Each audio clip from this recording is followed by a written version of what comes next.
El hierro helado penetraba su carne como 1000 agujas de fuego.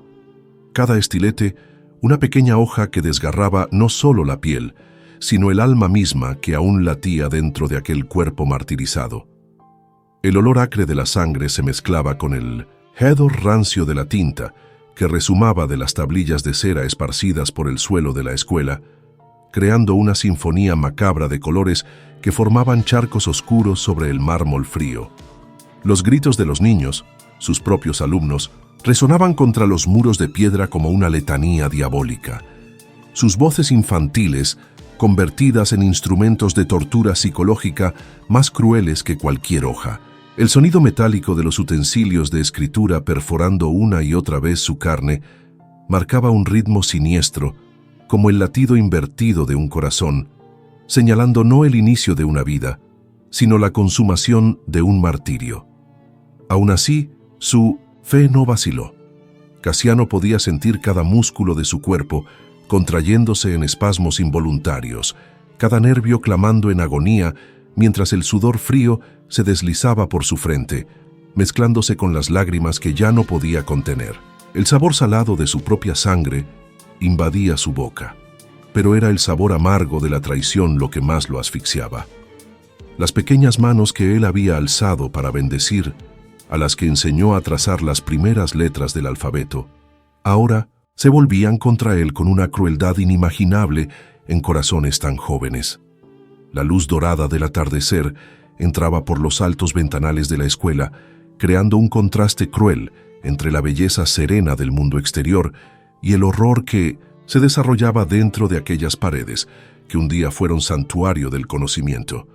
Pero ¿cómo había llegado a este momento de supremo dolor y abandono? ¿Cómo un hombre que dedicó toda su vida a la enseñanza y a la propagación de la fe cristiana se encontró en manos de aquellos que más amaba, convertidos en instrumentos de su propia destrucción? La respuesta yacía enterrada en las brumas del tiempo, en los años dorados de la juventud de Casiano, cuando su corazón ardía con la pureza de la fe recién descubierta y sus ojos brillaban con la esperanza de un mundo mejor. Era el año 298 después de Cristo y el Imperio Romano vivía sus últimos momentos de aparente esplendor, ocultando con oro y mármol la podredumbre que corroía sus cimientos morales. Diocles Casiano, nombre que llevaba tanto la herencia romana como su nueva identidad cristiana, había nacido en Imola, una pequeña ciudad en la región que más tarde sería conocida como Emilia-Romagna, donde las verdes colinas se extendían como un manto de esperanza sobre la fértil tierra del norte de Italia. Hijo de una familia modesta pero respetada, Casiano creció en un hogar donde el aroma del pan recién horneado se mezclaba con oraciones susurradas al anochecer, donde las manos callosas de su padre, un artesano entregado, le enseñaron que el trabajo honesto era una forma de oración, y donde la mirada dulce de su madre le transmitió la primera chispa de aquella fe que más tarde consumiría toda su vida como una llama sagrada.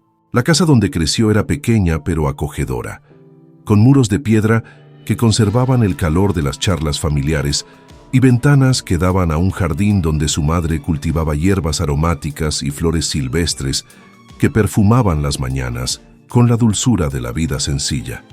Desde niño, Casiano mostró una inteligencia especial, no solo la perspicacia común para descifrar los misterios de los números y las letras, sino una sabiduría más profunda, una capacidad casi sobrenatural de ver más allá de las apariencias y llegar al corazón de las personas con palabras que parecían brotar directamente del alma. Sus padres pronto intuyeron que el muchacho poseía un don para la enseñanza, una paciencia infinita con quienes luchaban por comprender conceptos difíciles y un modo único de convertir las lecciones más áridas en relatos cautivadores que quedaban grabados en la memoria como miel.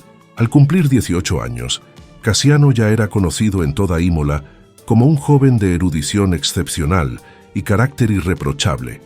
Su cuerpo, entonces esbelto y fuerte, se movía con la gracia natural de la juventud, y sus ojos castaños irradiaban la intensidad de quien lleva dentro un propósito mayor.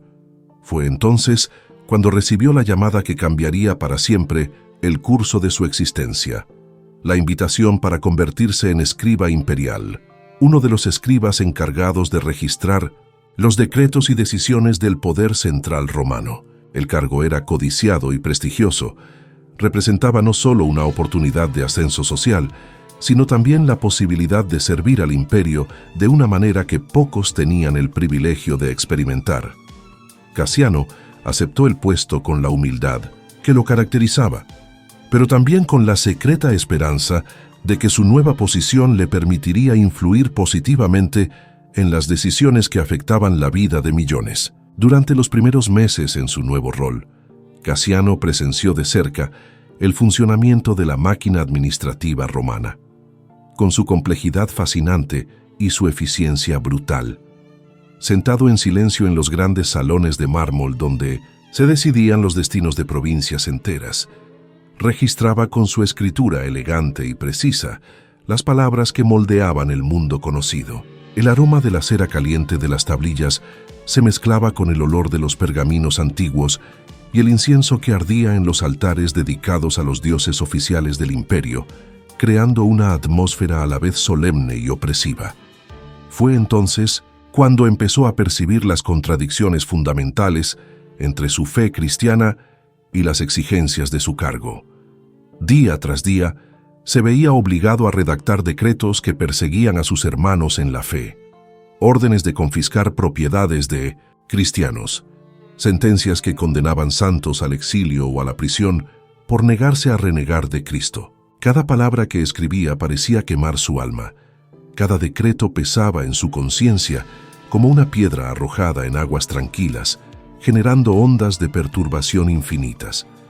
Las noches se volvieron largas vigilias de oración y cuestionamiento interior, donde Casiano luchaba con su conciencia en diálogos que lo dejaban exhausto. Arrodillado en el cuarto que ocupaba en los aposentos imperiales, alzaba la mirada al cielo estrellado a través de la pequeña ventana y suplicaba a Dios por guía, fortaleza y una señal que le mostrara el camino a seguir. El silencio que recibía era denso, habitado por una presencia misteriosa que poco a poco forjaba su resolución.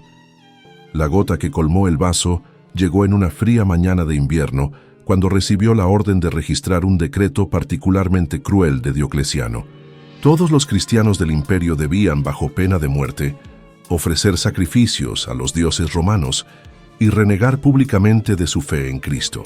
Casiano sostuvo el estilete con manos temblorosas, sintiendo el metal frío como una serpiente venenosa entre sus dedos.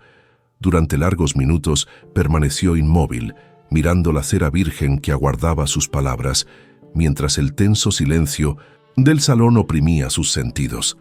Entonces, en un acto de suprema valentía que definiría el resto de su vida, Casiano se incorporó lentamente, dejó el estilete sobre la mesa con gesto calmado y declaró con voz firme y respetuosa: «No puedo seguir siendo instrumento de persecución contra mis hermanos en la fe.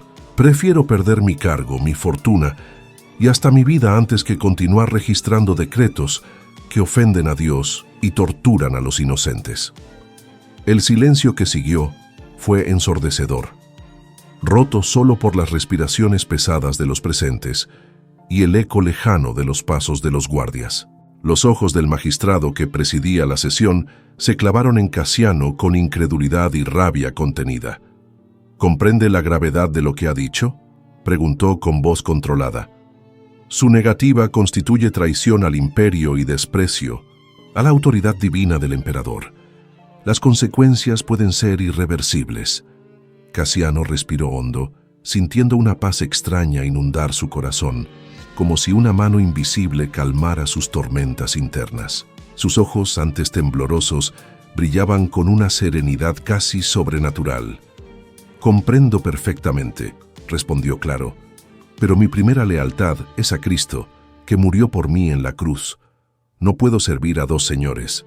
Elijo servir al Señor de la vida eterna». Su expulsión del servicio imperial fue inmediata y humillante. Despojado de sus ropas oficiales, privilegios y esperanzas de reintegración, fue escoltado fuera del palacio como un criminal común, bajo las miradas curiosas y a veces compasivas de sus antiguos colegas. Algunos susurraban, admirando en silencio su valor, otros negaban con la cabeza, considerándolo un loco que desperdició una gran carrera por capricho religioso. Lejos de sentirse derrotado, Casiano experimentó una liberación espiritual que llenó su corazón de una alegría paradójica. Caminando por las calles de Roma con solo una pequeña bolsa con sus pertenencias, sentía que cadenas invisibles se rompían, que por primera vez en meses podía respirar libremente. El aire frío de la mañana nunca le pareció tan dulce, el canto de los pájaros en los jardines imperiales nunca tan melodioso. Su primer impulso fue volver a Imola, junto a sus padres y la comunidad cristiana que lo vio crecer, pero una voz interior, que reconoció como llamado divino, le susurró que su camino estaba en otra dirección. Durante días vagó por los polvorientos caminos de la Italia central, deteniéndose a orar en pequeñas capillas en las colinas o compartir un modesto pan con viajeros que, como él, buscaban un destino incierto, guiados por la fe. Fue en ese peregrinar que descubrió su verdadera vocación. En una aldea cercana a Forlì, halló a un anciano cristiano llamado Marcos, enseñando a un heterogéneo grupo de niños locales. El hombre estaba desbordado, sin lograr mantener la atención de 20 alumnos de edades muy variadas, desde niños de 7 años hasta adolescentes. Casiano se ofreció a ayudar y en días quedó claro su don para la enseñanza, su infinita paciencia y su capacidad para hacer apasionantes incluso los temas más áridos. Transformaron aquella escuela improvisada en un espacio de aprendizaje alegre y eficiente. Las familias antes reticentes veían cómo los niños llegaban temprano y se resistían a marcharse. Su método pedagógico era revolucionario. En lugar de forzar la memorización, los involucraba en diálogos, relataba historias que ilustraban los conceptos y vinculaba siempre las lecciones con principios morales y espirituales. Su aula se volvió un microcosmos del reino de los cielos, donde cada niño era valorado según su dignidad única, donde el error era oportunidad de aprendizaje y el conocimiento un don de Dios para compartir con generosidad. Meses después, un grupo de familias cristianas de Imola, conmovidas por su reputación, le pidió volver para fundar allí una escuela basada en principios cristianos. Fue en otoño del 299 cuando regresó, encontrando una ciudad temerosa. Las persecuciones se habían intensificado y la comunidad vivía en secreto. Muchas familias huían de noche, dejando todo atrás para salvar fe y vida. En ese contexto peligroso, Casiano fundó su escuela. Empezó en la casa de una familia acomodada que simpatizaba con los cristianos, pero pronto el número de alumnos creció y organizaron un local mayor. Su fama atrajo no solo a niños cristianos, sino también a hijos de paganos que reconocían la calidad de su enseñanza. La escuela pasó a ser un faro de esperanza en épocas oscuras. Niños de diversas procedencias aprendían no solo letras y números, sino valores como respeto, compasión e integridad. Pero a principios del 302, nuevos decretos de Diocleciano amenazaron a todos los cristianos. Debían renunciar a su fe y entregar sus objetos sagrados. Soldados realizaban redadas, libros cristianos eran quemados y familias arrestadas. Fue entonces cuando autoridades locales, presionadas por fanáticos y temerosas de acusaciones, decidieron investigar la escuela de Casiano. Él recibió a los inspectores con dignidad y franqueza. Enseño letras, números, historia y filosofía. También distingo el bien del mal, la verdad de la mentira, la justicia de la opresión. Si esto es delito, yo soy culpable. O hallaron pruebas y se retiraron con advertencias vagas. Pero la hostilidad crecía. Paganos retiraban a sus hijos, resentidos por el éxito del maestro. Rumores siniestros acusaban a Casiano de doutrinar a los niños contra el imperio. En una reunión de padres, el comerciante Cayo Máximo lo confrontó. «Has convertido a nuestros hijos contra nosotros. Esto no quedará impune». Desde entonces, la tensión se transformó en conspiración para destruirle. Se tramitó un edicto de arresto por subversión religiosa y corrupción de menores. Casiano supo por un amigo que tenía unas horas para huir. Muchos instaban a que escapara, pero él, meditando y orando, sintió que debía quedarse como testimonio. El día del arresto lo sorprendió dando una lección sobre geometría. Al entrar los soldados en su aula, con armadura y semblantes severos, el maestro se levantó con serenidad y dijo: «Estoy listo». Las órdenes eran claras. Debía ser ejecutado públicamente y su muerte humillante serviría de escarmiento. Elegirían como verdugos a las propias manos de sus alumnos, usando los mismos estiletes que él les enseñó a usar. Cuando informaron a los niños, la mayoría reaccionó con horror y negativa. Preferían morir antes que herir a su maestro. Algunos intentaron organizar una resistencia, pero la coacción de los padres y soldados fue implacable. Amenazas, promesas de castigo y un adoctrinamiento sistemático. Los más pequeños, de 7 u 8 años, cayeron bajo la presión y empezaron a ceder. Casiano fue encarcelado en una celda subterránea húmeda y maloliente, con escasa comida y agua, sin luz natural. El hedor a moho y excrementos lo rodeaba. Aún así, sus oraciones murmuradas creaban un aura de paz que irritaba a sus carceleros. Visitas de amigos lo mostraban débil físicamente, pero radiante espiritualmente. Su cuerpo es frágil, pero su alma ya es eterna, relató uno de ellos. Pocos días antes de la ejecución, se enteró de la traición más dolorosa. 2 hermanos gemelos de 9 años, a quienes amaba, habían cedido y aceptarían el papel de verdugos. Aún así, su compasión prevaleció. Perdonó de antemano a las inocentes manos de los niños, orando por su sanación. La fecha quedó fijada en un festival romano para asegurar gran asistencia. El pueblo se reunió en el patio de la escuela, la ironía más cruel de todas. El lugar donde impartió los años más felices de su vida sería el escenario de su muerte. Los niños aparecieron temblorosos, algunos vomitaron o huyeron y fueron forzados a volver. Cuando Casiano fue atado a una estaca en el centro, rodeado por sus aterrados alumnos con los estiletes en mano, mostró una compasión sobrehumana. «Mis queridos hijos», les dijo con voz suave, «no tengan miedo. Ustedes no son responsables de esto. Los perdono por el dolor que puedan causarme y ruego a Dios que también los perdone y cure las heridas en sus inocentes almas». Estas palabras quebraron a varios niños, que lanzaron sus estiletes lejos. El comandante militar, conmovido, murmuró: «Este hombre enfrenta la muerte como un príncipe, no como un criminal». Pero las órdenes se mantuvieron. Al dar la señal, las cuchillas metálicas apenas producían heridas superficiales al inicio, reflejo de la reticencia infantil. Sin embargo, bajo la presión de los adultos, los niños aumentaron la fuerza y frecuencia de los golpes. La amalgama de sollozos infantiles, el chirrido del metal perforando la carne y los gritos de los instigadores crearon una sinfonía de horror. Durante horas, Casiano resistió, susurrando oraciones. «No teman, mis hijos. Dios comprende. Ustedes son inocentes».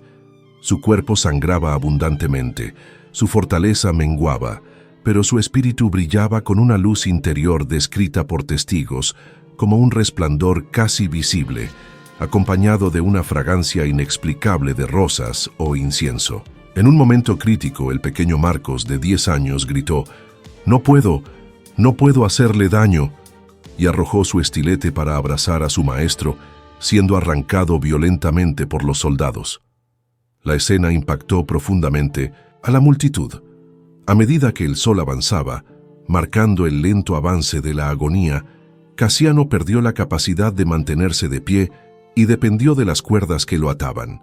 Su respiración se volvió irregular, interrumpida por espasmos de dolor, pero su semblante adquirió una serenidad sobrecogedora. A su alrededor, algunos espectadores empezaron a cuestionar la justicia del acto.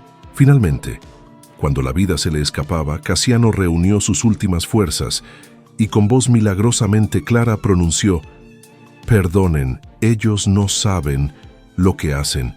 Que Dios los bendiga, mis queridos hijos. Estas palabras resonaron como las mismas que Cristo en la cruz, provocando un clamor de piedad entre la gente. Algunos gritaban que detuvieran la ejecución, pero el impulso colectivo continuó. En los últimos momentos, el aire se impregnó aún más de aquella fragancia celestial y una brisa suave meció las vestiduras de los presentes en medio de una noche en calma. El rostro de Casiano, antes demudado por el dolor, se iluminó con una paz profunda. Entonces, con un suspiro suave que pareció llevarse toda su agonía, expiró. El silencio que siguió fue sepulcral, roto solo por los sollozos de los niños y el lejano murmullo del viento. La ejecución fue considerada un éxito político, pero tuvo efectos imprevistos. En lugar de amedrentar, la dignidad y compasión de Casiano inspiraron asombro y cuestionamiento. Muchos de los niños desarrollaron traumas que durarían toda la vida. Algunos, irónicamente, se convirtieron luego al cristianismo, honrando al maestro que tuvieron que matar. Otros rechazaron toda religión, marcados por la violencia institucional. Cayo Máximo, el ferviente conspirador, fue atormentado por pesadillas con el rostro sereno de Casiano. Perdió su prosperidad y se retiró como ermitaño en las montañas, pasando el resto de sus días en penitencia. Otros cómplices sufrieron enfermedades misteriosas, desastres financieros y visiones de Casiano ofreciéndoles perdón. Estos testimonios, aunque atribuibles a la culpa, fueron tan consistentes que alimentaron la leyenda. La comunidad cristiana de Imola, lejos de decaer, creció en convicción. La escuela de Casiano se convirtió en sitio de peregrinación informal. Con el tiempo, comenzaron a circular relatos de milagros en su tumba, curaciones, reconciliaciones familiares y una paz interior duradera. Aunque la iglesia primitiva fue cautelosa, la solidez de estas narraciones llevó a su reconocimiento oficial como mártir y santo. El legado pedagógico de Casiano perduró también. Muchos de sus exalumnos, marcados por la experiencia, se convirtieron en educadores excepcionales, llevando consigo no solo el conocimiento, sino su método basado en la compasión, la paciencia y el respeto por la dignidad de cada niño. Con el tiempo, la Iglesia Católica instituyó el 13 de agosto como la fiesta de San Casiano, patrono de maestros y educadores. Su vida y muerte simbolizan tanto el martirio cristiano como el poder transformador de una educación fundada en el finos de Saint Amor. Escuelas en todo el mundo fueron dedicadas en su honor, y su historia sigue inspirando a quienes enfrentan adversidades en su vocación.